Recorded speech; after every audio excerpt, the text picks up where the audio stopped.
You guys know Joe Rogan, the monkey guy, the guy who looks like a skinned ape? Well, he's currently being canceled, or at least people are trying to do that by removing him from Spotify, the current home to his long-standing podcast. Jon Stewart is the latest celebrity standing by Joe Rogan as he faces the wrath of cancel culture. He sent a letter to his management saying that he wants Spotify to either remove Joe Rogan or take all of his music offline. Coordinated push to get rid of Joe Rogan may be politically motivated. With the amount of cancellations in the last few years that have been unjustified, it honestly is starting to get annoying to report on these stories and talk about them. Because, I'm just getting sick of it. But with the most recent controversy around the Joe Rogan podcast and its host, I feel it's important to really nail down why the people trying to deplatform him are so insufferable. So, let's do it.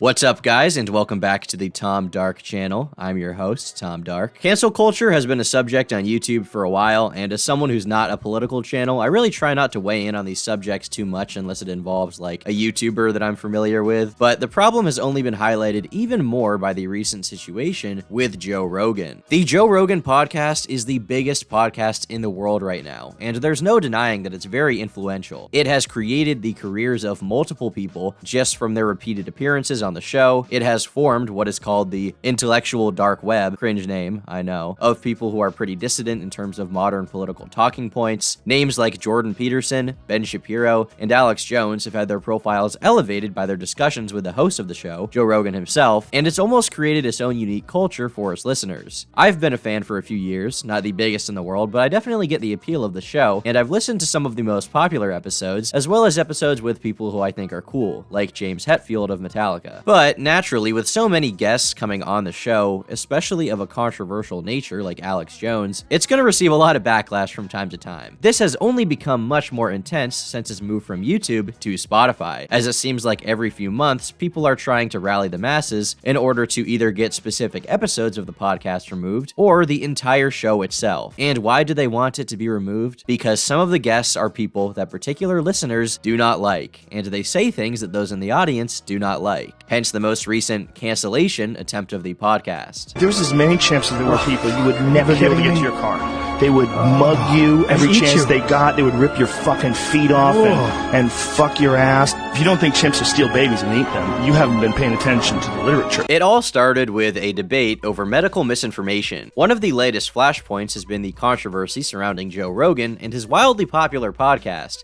The Joe Rogan Experience. The company has come under intense pressure to crack down on the spread of false info, specifically on certain episodes of Rogan's podcast, where he and his guests have repeated numerous falsehoods about the virus, vaccines, and treatments. A number of artists and podcasters have added to the pressure, demanding that their content be removed from Spotify. In response, the company has said it will add a content advisory to any podcast that includes a discussion about COVID-19. Spotify has also been removing dozens of episodes of Rogan's podcast from the platform, according to some reports, although it isn't clear whether some are related to racist language. So you had all of these artists like Neil Young pull out of Spotify because they claim that they simply cannot support Joe Rogan existing on the platform. It's not enough to just call him out, he can't exist on the same platform as them. While I understand their criticism of misinformation on his show, I personally would rather let that speech exist than argue that he should be removed from the service for simply discussing these things. I do not think Rogan is a malicious person, maybe a somewhat ignorant one at best if you really want to push it, but that doesn't mean his right to speak should be taken away, which is exactly what many are arguing should happen. I think much of this began, though, over a noble cause, right? I think a lot of people wanted this misinformation to be gone because they thought it was hurting the effort to stop the virus. But it started with something noble and has now turned into people compiling old videos of Rogan saying the N-word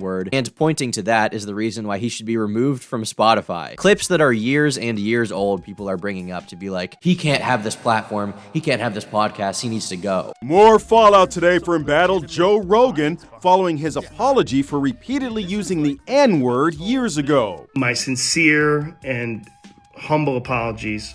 I wish there was more that I could say, but all of this is just me talking from the bottom of my heart. It makes me sick watching that video. The troubling video sparking the uproar went viral over the weekend, and we should warn you, it's difficult to watch.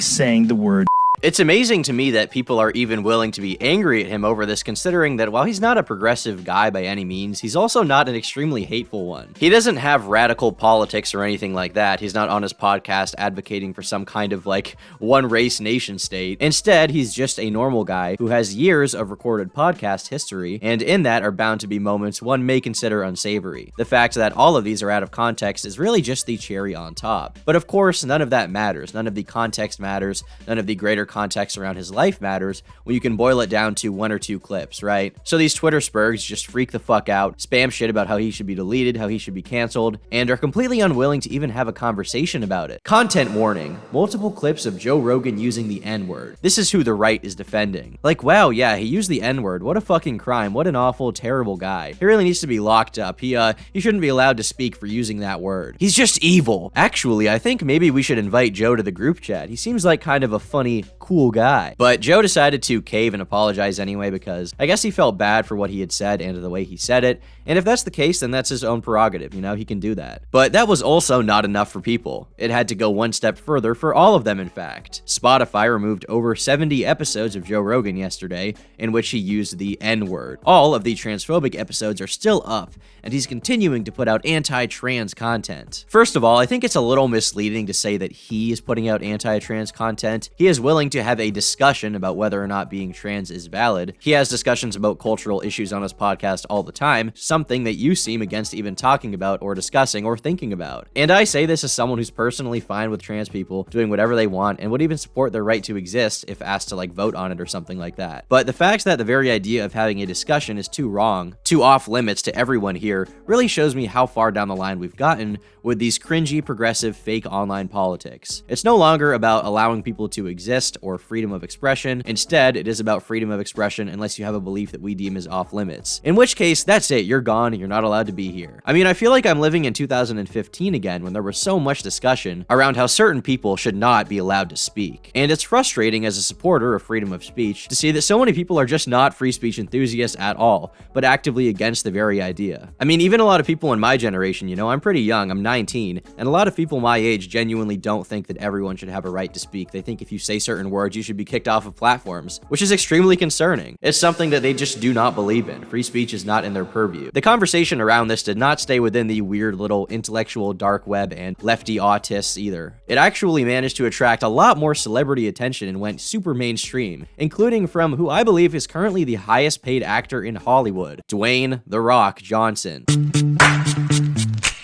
You know, Dwayne "The Rock" Johnson initially supported Joe Rogan, but has become educated since learning of Rogan's use of a racial slur. "Great stuff here, brother," Johnson wrote in response to Rogan's post. "Perfectly articulated. Looking forward to coming on one day and breaking out the tequila with you." Soon after, singer Indy Ari, I don't know how to say her name, who also pulled her catalog from Spotify, shared a compilation of Rogan using the N-word multiple times on his show. "You're a hero to many people, and using your platform to defend Joe Rogan, a guy that used and laughed about using the N-word dozens of times. This is a terrible use of your power." it's about drive, it's about power. Winslow wrote, "Have you actually listened to this man's many racist statements about black people?" And here we have The Rock himself on Twitter tweeting out, "Thank you so much for this. I hear you as well as everyone else here 100%. I was not aware of his use of the N-word prior to my comments, but now I've become educated to his complete narrative. Learning moment for me." All of the talk around this even sparked a rival company, Rumble, which you may have heard of, to offer Rogan the same deal Spotify gave him some time ago, $100 million in order to leave Spotify and come to their platform instead with the podcast. As far as I'm aware, that's not going to be happening, but it is funny to me to see the bidding war has begun for people to try and get him off and all of his audience to their platform, you know? No doubt, whoever did get him would receive a massive influx of new listeners and new users to their service, really putting their business on the map. But as of now, it doesn't seem like he's really looking to move to another platform. He seems somewhat content with Spotify, even amidst all of this controversy. The discourse around this issue has been absolute cancer, make no mistake. Watching people on Twitter talk about it has been something else, truly. Guys, I'm not just convinced that Joe Rogan is just a dumb, friendly guy with no politics, ooh woo. I think he's an ideologue who's smart enough to sound like he isn't one. The guy does a different psychotic right-wing thing every week, and we still haven't accepted this as the case. These people just want him to be like the most evil guy ever. Like they really want him to be a supervillain. Journalists make mistakes, and we should encourage quick correction. Joe Rogan does not correct his mistakes, he doubles down. His show is a cesspool of anti-trans fear-mongering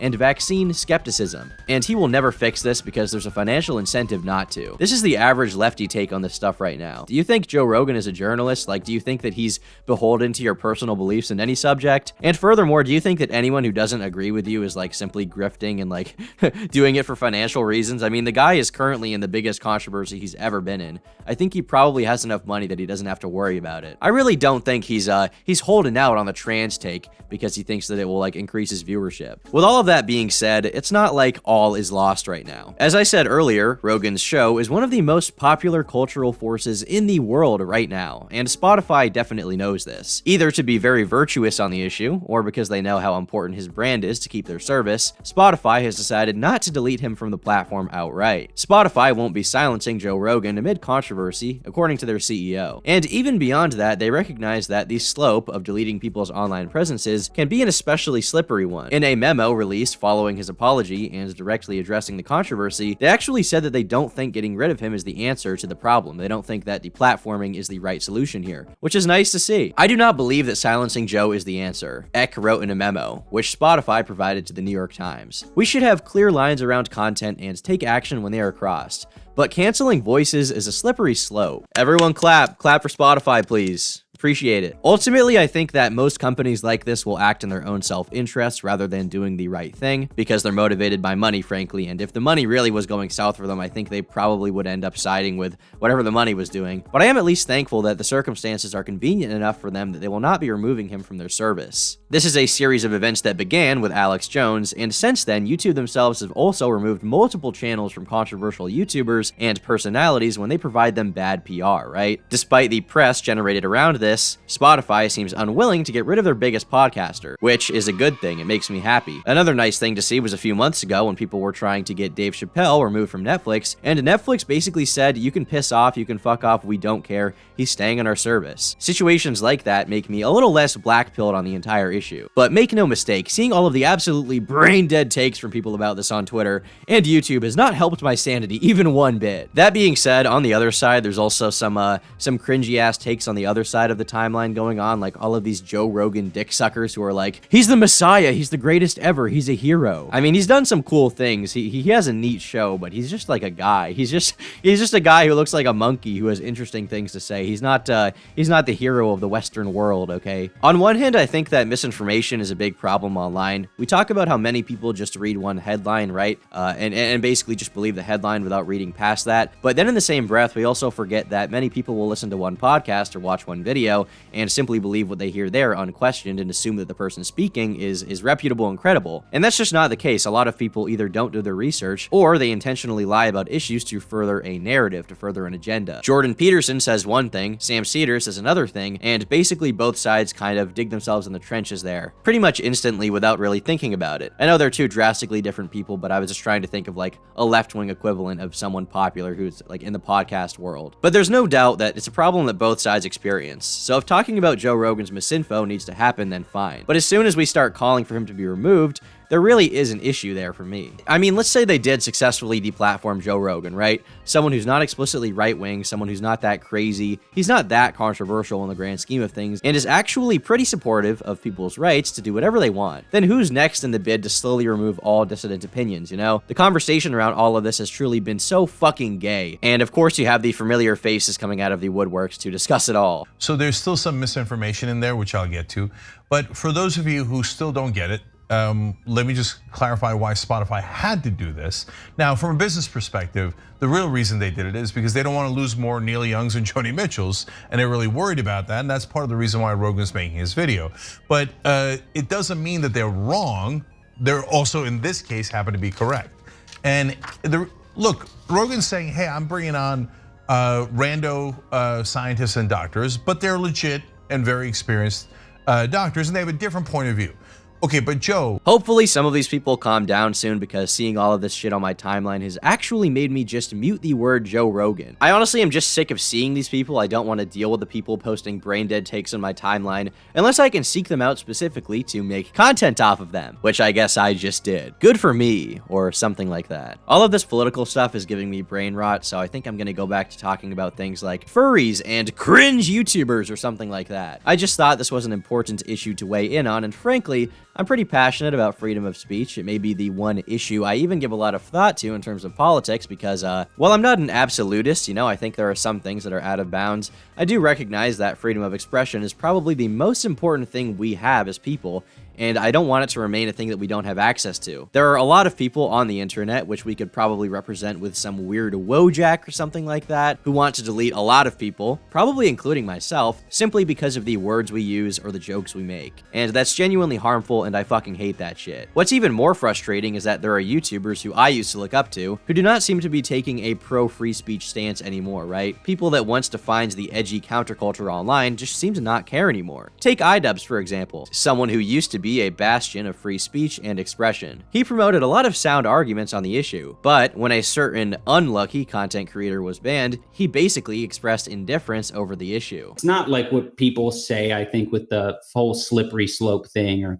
it sets a scary precedent. It's like, it's not a scary precedent. It's exactly what's expected. It's gonna keep happening. In regards to freedom of speech as a whole and the slippery slope as a whole, another YouTuber named Willie Mac Show actually did a great job talking about the issue and honestly outlines my philosophy in his words better than I probably could. Willie is an awesome content creator in terms of his writing and production. Highly recommend checking out his channel if you get the chance. So I thought it would be interesting to actually go through the years and see just how slippery this slope is. I will link this video in the comment section below. Anyway, that's really all I have to say for today. If you guys liked this video, then be sure to leave a like. If you disliked it, leave a dislike. Drop your thoughts down in the comment section below. It's always good to hear what you guys have to say, and I will see all of you Tom Darkers, the Tom Darkies, in the next video. Really soon. Yeah. Okay, see you tomorrow. Bye.